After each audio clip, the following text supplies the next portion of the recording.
You thought you were just installing a 7-zip installer. However, behind the scenes, your entire Active Directory was being stolen. Today, we're dissecting one of the most deceptive malware campaigns, a fake 7-zip installer that steals your entire Active Directory in minutes. Let's get started. Before we dive in, make sure to grab your free copy of Cybersecurity 101 study notes. It has got the basic foundations of cybersecurity that you can read and study if you are just getting started in this field.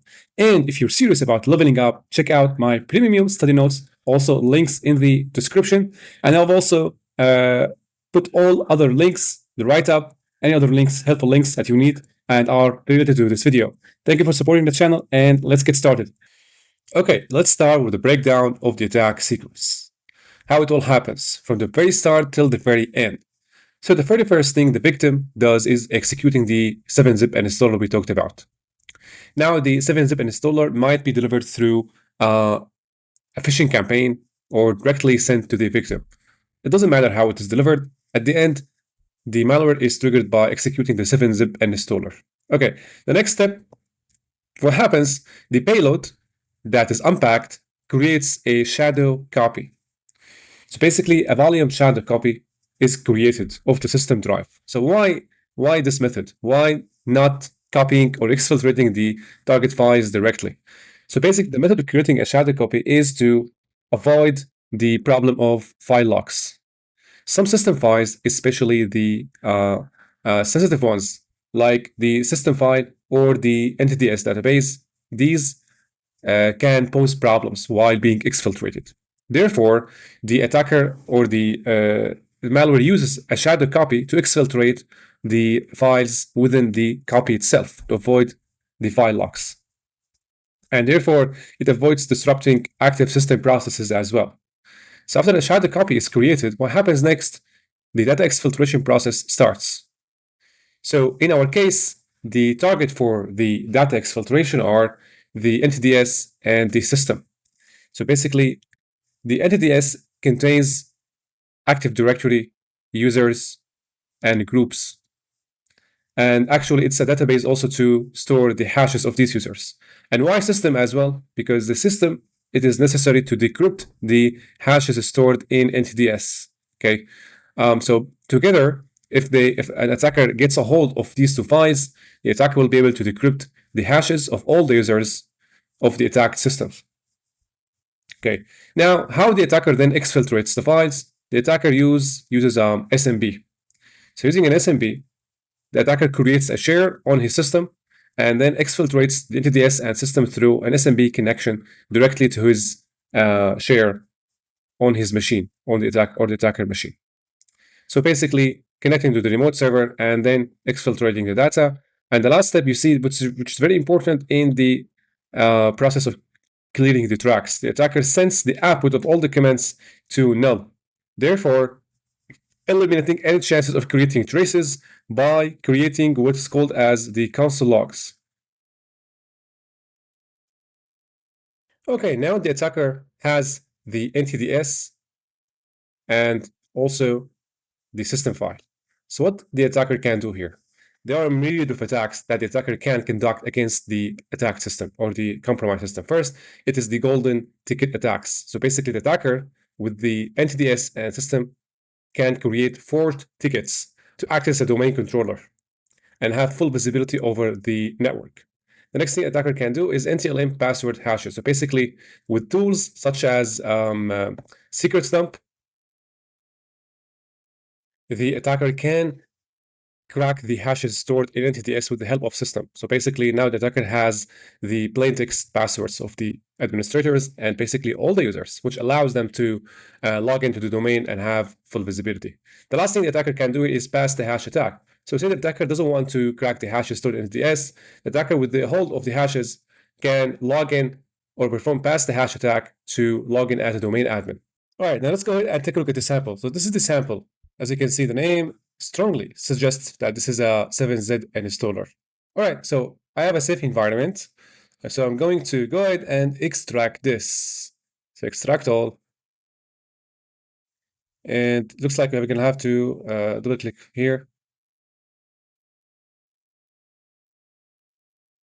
and provide the password. Okay. So this is empty. That's the file. Okay, in ANY.RUN, I'm gonna upload the sample. But before uploading the sample, I should have an account. ANY.RUN is a cloud-based interactive sandbox service designed for the in-depth analysis of malware and other cyber threats. ANY.RUN provides a secure and controlled environment for cybersecurity professionals, SOC teams, researchers, and even students to execute and observe the behavior of suspicious files, malwares, and even URLs without risking harm to their own systems and networks. So basically, ANY.RUN at its core allows users to upload file samples or even some URL, which is then opened within a virtual machine. As we will see in a bit, the service captures a wide range of data points during the analysis, offering a comprehensive view of the potential threat. If you do not have an account, click on sign in. And from here, you can click on sign up and put your name, business email, and password. And then you will be able to, of course, you can access the terms of use and click on sign up. Once you sign up, you'll be able to upload the sample and analyze the malware. So since I already have an account, I'm going to click on a new analysis button. And the first thing I want to do here is to upload the file. So click on upload. And then, so which file to upload? You can upload the zip file, the compressed format of the malware, or you can just upload the executable file.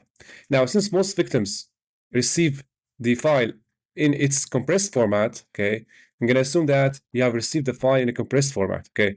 So we're going to upload this sample, click on open, and ANY.RUN will automatically ask you for the password. Start object from. So once we upload the sample, we want to analyze the sample and see how it works. Where do you want to open the sample from? We're going to choose desktop.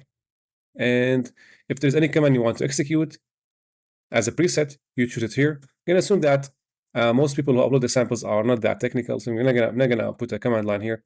And the duration, I'm gonna put it as the maximum duration because we want to take our time analyzing the sample. The network, the operating system. So here, since most people use either Windows 11 or Windows 10, I'm going to choose Windows 11.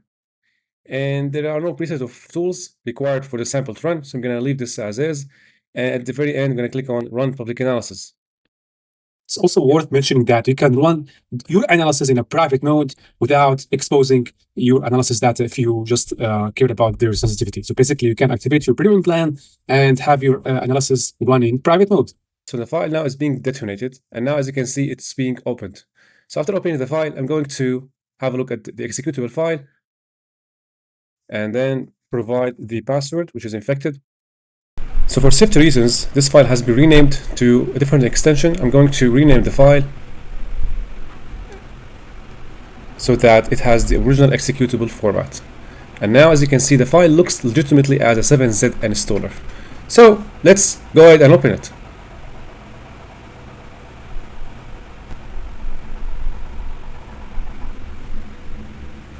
Okay, so now I assume that I installed the 7Z installer. Now what happens next? A couple of command shells popping up, and we get a whole lot of processes being spawned. If we click or if we type any button, any thing on the keyboard, nothing happens. Okay, now let's have a look at the process tree. After executing the sample, we have a weird process named Payload. Was spawned. Okay, now these child processes we see here are all belonging to the payload process. Okay, and in turn, the payload process is a child process of its parent process, the 7 or the alleged 7Z installer. Next, here we have a couple of processes that indicate we have commands executed on the command shell. So have a look at the first command, and we see this command. So this command basically executes the command shell, and using the option /c, it executes vssadmin to create a volume shadow copy, which is a way to back up system files. Create shadow for the system drive and send the output to null, as we said earlier, to avoid any console logs. So that's the first step the malware takes, which is creating volume shadow copies, backup of the system files. And so after the vssadmin here, we see another child process executing another command. Have a look here. So this command lists the shadow copies available on the system. And then right after this command, another command is executed, basically to add connection parameters. You see here, we have an IP address, 192.76.28.19, a user, and a password. So these are created, and then, as you can see, this one to copy the files. Okay, so why these were created? What's the purpose of these parameters? Basically, these parameters are used to access the SMB share later, to authenticate to the remote file server later. So these are added to what's called as the credential manager in Windows. Now, after listing the shadow copies and creating a connection to or maybe creating a pair of credentials in the Windows Credential Manager, we have another command that copies, it basically copies the NTDS, as you can see, and after copying the NTDS, it exfiltrates the NTDS to the share available at DC01, which is allegedly the share the attacker controls. And also, the attacker copies the system hive using this command to the share that they control, and next they delete, as you can see, use cmdkey to delete the IP address that they once stored in the credential manager for ease of authentication. Now in ANY.RUN, if we go back and click on the main process, it's the payload process. Have a look at the payload in detail by clicking on more info, and we see the final verdict that it is malicious. On the right, we see the reasons of why this payload was considered as malicious. Now, as you can see here, we have a way to view the warnings and the dangers by using group view or either the deep view. I think most analysts use the deep view to have a look at the details of the notification. So basically here we have the dangers or maybe the warnings categorized. We have other, warning, and danger. So we are interested in analyzing the danger. It's categorized or maybe colored in red. Let's have a look. So the sample was flagged as malicious mainly because it is stealing a registry hive. And this was flagged when the malware executed the command that copies the NTDS database and the system hive into the external share. Of course, also ANY.RUN highlights the tactic and technique in MITRE. So it is T1003, which is always credential dumping. It's a exfiltration tactic. This is useful for blue teams if they want to create a report, and alternatively, if they want to create a detection rule, they will need the tactic or the attacker tactic. Now have a look at the warnings. These are warnings that may indicate that the sample is malicious. Alone, they cannot be used to finally give a verdict about the sample. But combined with the danger, colored in red, we have a final verdict that this is a malicious sample. So we see one of the warnings we have here is creating a shadow copy for the system drive. Now, creating shadow copies is not malicious on its own because system administrators use shadow copies to create backups. However, directing the output to null is not something administrators would do because this is a way to avoid, as we said earlier, logging and console logs. Here, listing the shadow copies, and this one here, to store the connection parameters. Among them is the username and password of the attacker. And we have the tactic here, Windows command shell. The next thing you want to do as a malware analyst is to take a look at the IP addresses, domain names, and other DNS requests that the sample may have initiated. This is useful to create an indicators of compromise list and use it in creating future detection rules to prevent such an attack from happening later. So we can have a look at all the things we have talked about, the connections using the HTTP requests. We can take a look at the requests that were made on this machine. Now, to search for the HTTP requests made by the sample, we're going to have to use the search from here. We can search using the process ID, the name, or the URL. So here I have the process ID, and I have the name of the malware. So basically, its name is Payload. So I use Payload, exe, and search, and I can see there are no connections made using this sample. However, we just saw earlier that there is a connection made to the shadow copy, the attacker server, DC01, and this is the IP address. So probably we're going to have to use the process ID of the command shell here. So it is 5064. We search with 5064, and there are no HTTP requests. Of course, this is not an HTTP request. This is a direct connection to a file share. That's why it did not show up in HTTP requests. So the outcome here, there are no HTTP requests made by the malware. Let's have a look at the connections now. And again, we are interested in this process here. Let's have a look. Now, when we look through the connections tab, however, we can notice that ANY.RUN has flagged 3 connection attempts to the IP address that we have noticed earlier while analyzing the process 3. So remember that the process tried to establish a connection to the IP address that ends with 2819. We see this IP address here among the IP addresses to which machine has established a connection. And we see the process name. Despite the fact that the process name here is system, it's different from the process name we noticed earlier, which was associated with the malicious payload. However, that's not relevant here because it's still made a connection to the IP address that we flagged during the process analysis. So now we flag this IP address. And we also document in our findings that the process established, or maybe attempted to establish a connection to the malicious IP address. We notice here the port 445, 443, and 139, all of these IP addresses actually are associated with the SMB file share, where the process tried to copy the Ntds database and the system hive into the SMB share controlled by the attacker. So this confirms the analysis we have demonstrated in the process analysis. So if you click on IOC here, and we have a look, you see this is the IP address now listed as one of the indicators of compromise along other artifacts, the hash of the sample, and other dropped files. And at the very end, if you have a look at the MITRE entity and CK, tactics and techniques, so first we see credential access. Among the credential access, we have command and scripting interpreter as a technique. So basically, because Payload initiated a couple of command shells, and we have user execution. This is not related. Okay, we're gonna have a look at this. We have discovery, and under discovery tactic, we have OS credential dumping, because it was very clear that the attacker tried to exfiltrate the system hive and the Ntds database under lateral movement. So these are also not related. It's my own work. And we have ingress tool.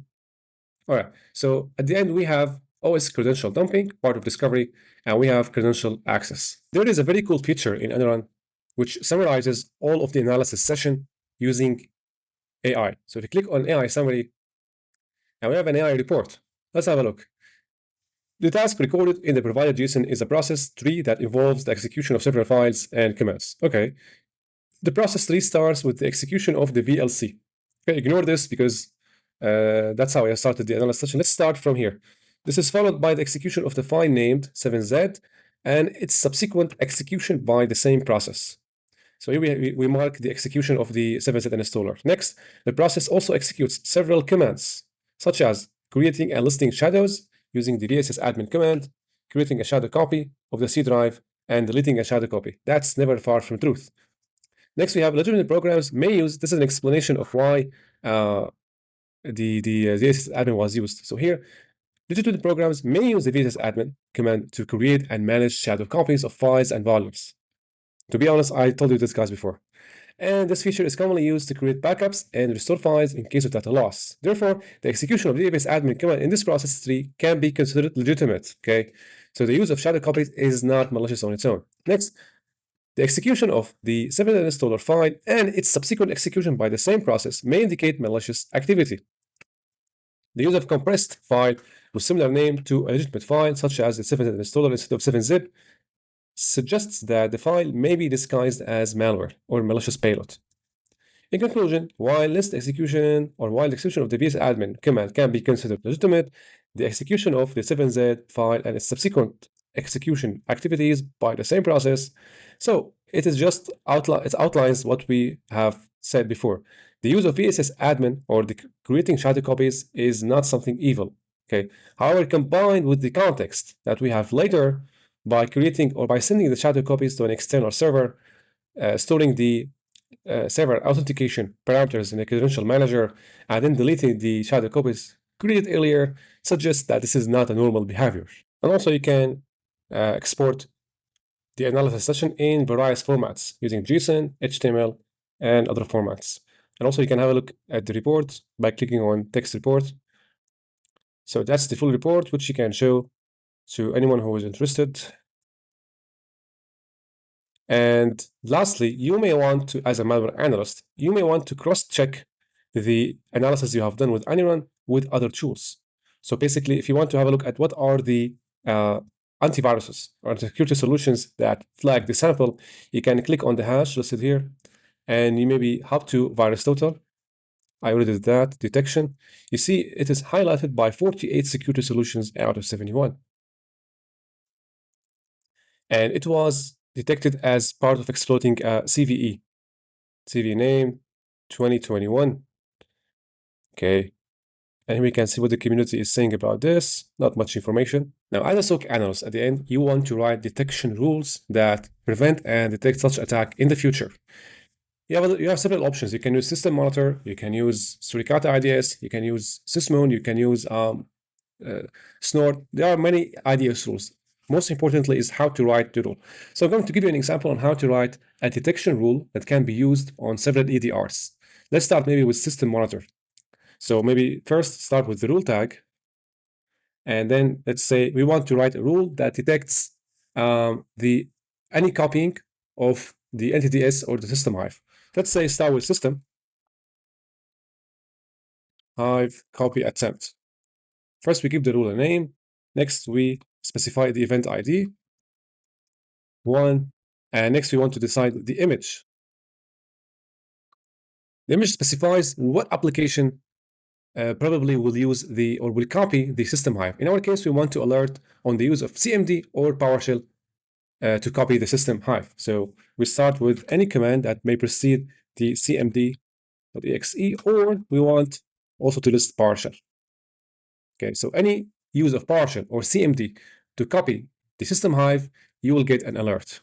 And now we want to write the command line. The command line, we know regardless of the path that comes prior to the Windows, we want to reach the system32, config, and lastly system. And you could do the same. You could write the same rule. So let's say this is rule 1 and rule 2.